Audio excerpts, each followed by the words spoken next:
말세 그리스도의 좌담 기록.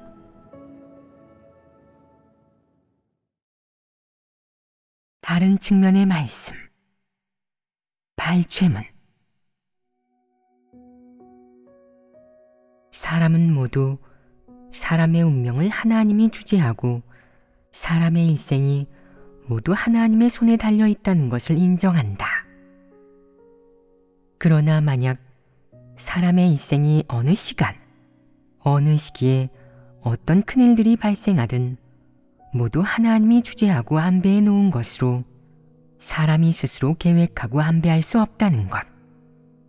사람이 아무리 싸워도 운명과 싸워 이길 수 없으며 받아야 할 고통은 조금도 덜 수 없다는 것을 진실로 느낀다면 내가 이런 느낌이 들 때는 진실한 믿음이 생긴 것이다.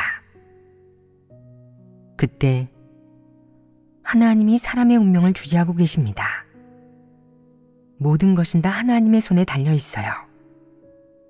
라고 하는 내 말도 훨씬 더 실제적일 것이다.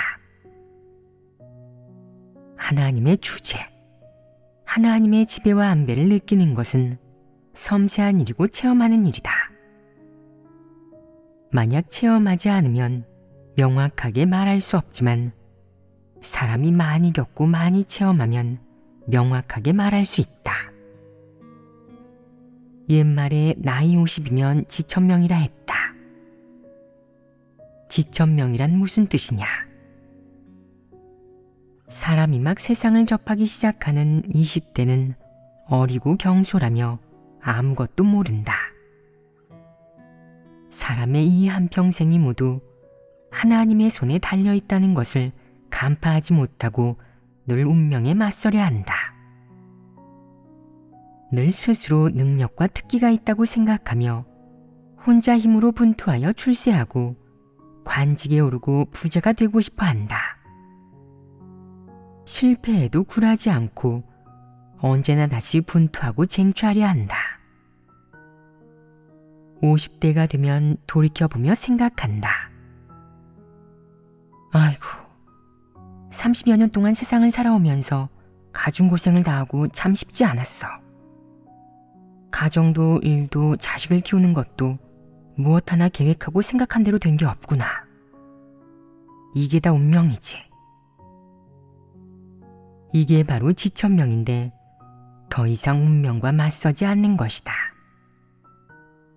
나이 50이면 지천명이라는 말은 사실 사람이 50살까지 살면서 많은 벽에 부닥친 후에야 운명을 받아들일 줄 알게 된다는 뜻이다.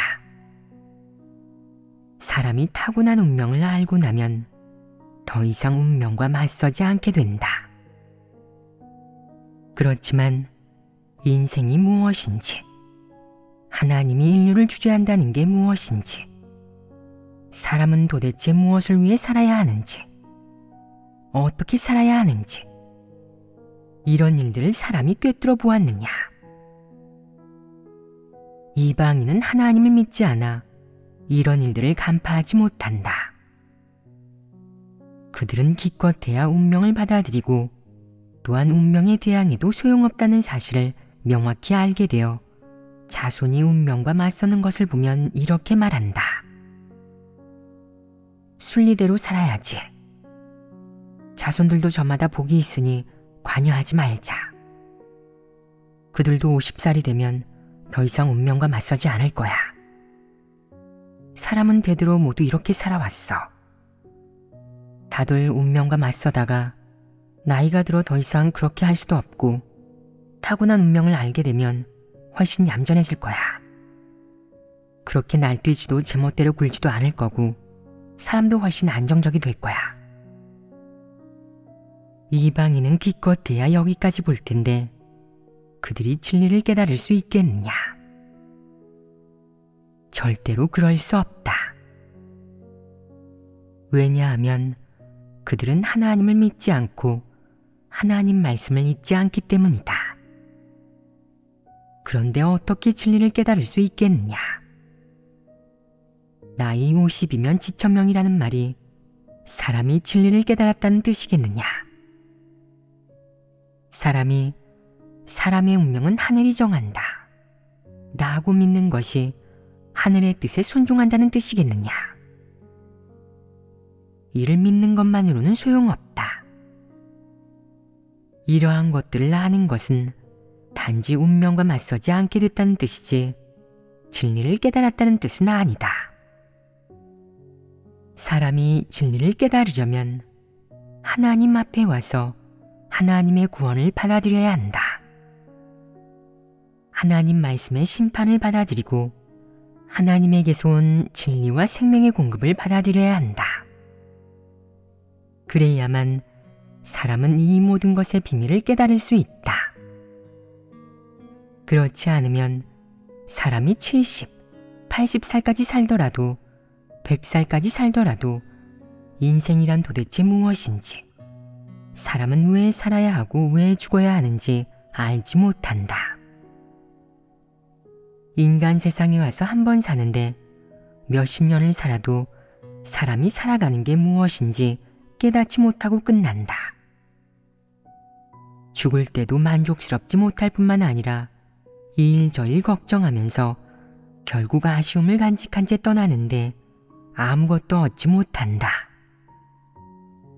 다음 생에 환생하더라도 여전히 이렇게 살아가면 불쌍하지 않냐.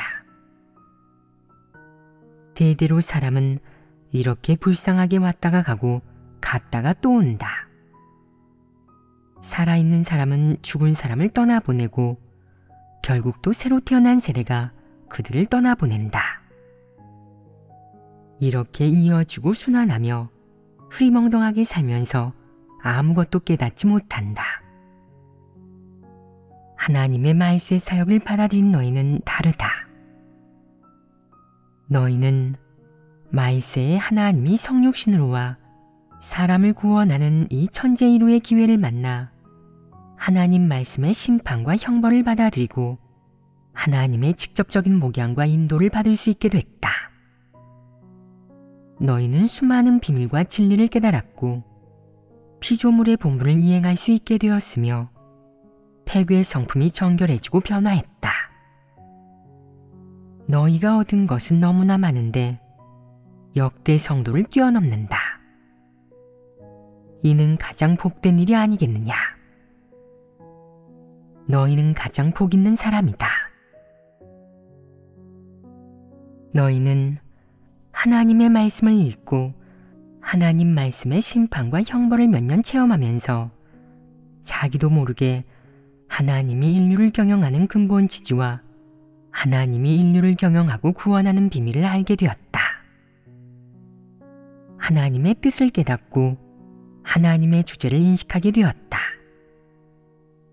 마음속으로 하나님에게 순종하고 싶고 하나님에게 순종할 수 있다. 사는 것이 편안하고 충실하다고 느낀다. 하나님은 너를 살아가게 하고 너는 하나님을 위해 피조물의 본분을 이행하기 위해 살아간다. 이렇게 살아가면 의미가 있는 것이다. 만약 사람이 살아가면서 진리를 받아들이지 않고 깨닫지도 못한 채 단지 육을 위해 살아간다면 그것은 조금도 가치가 없는 것이다. 너희는 지금 모두 진리를 향해 노력하고 있고 점점 더 양심과 이성을 가지고 살아가며 갈수록 사람다운 모습을 갖추고 있다. 점점 더 진리를 깨닫고 하나님에게 순종할 줄 알게 되며 피조물의 본분을 이행해 하나님을 증거할 수도 있게 됐다. 이렇게 살아가면 마음속은 평안과 즐거움으로 충만해진다. 이는 가장 의미 있는 인생이고 인류 전체에서 오직 너희만 이런 복을 받았다.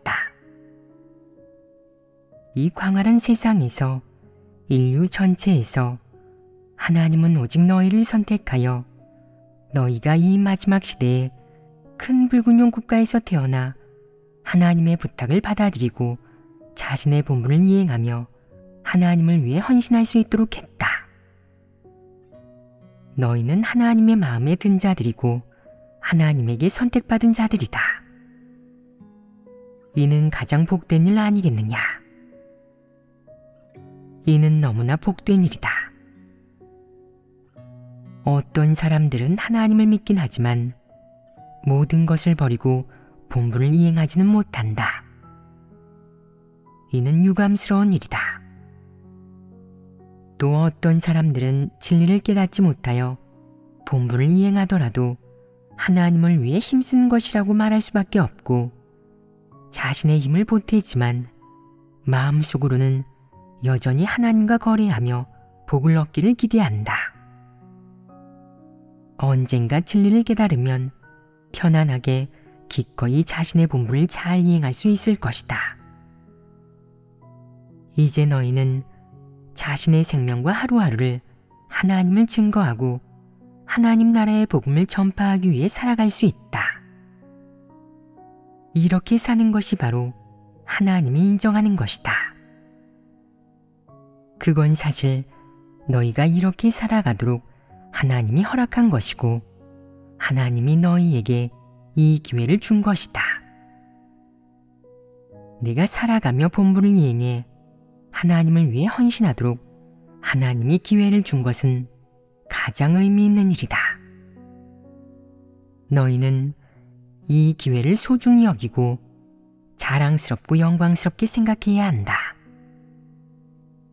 이렇게 젊은 너희가 이런 열악한 환경과 조건에서 재난 가운데서도 본분을 이행하며 하나님을 따르고 증거할 수 있는 기회는 흔치 않은 기회다. 하나님은 말세에 성육신하여 이토록 많은 진리를 선포해 인류를 철저히 구원함으로써 인류가 진리를 얻고 정결함을 얻도록 했다. 이는 정말 흔치 않은 기회다. 시간은 많지 않고 눈 깜짝할 사이에 흘러갈 것이다. 그러니 너희는 이 기회를 잘 잡아서 얻어야 할 진리는 모두 얻어야 한다. 이는 가장 큰 복인데 역대 성도의 복보다도 더 큰 복이다.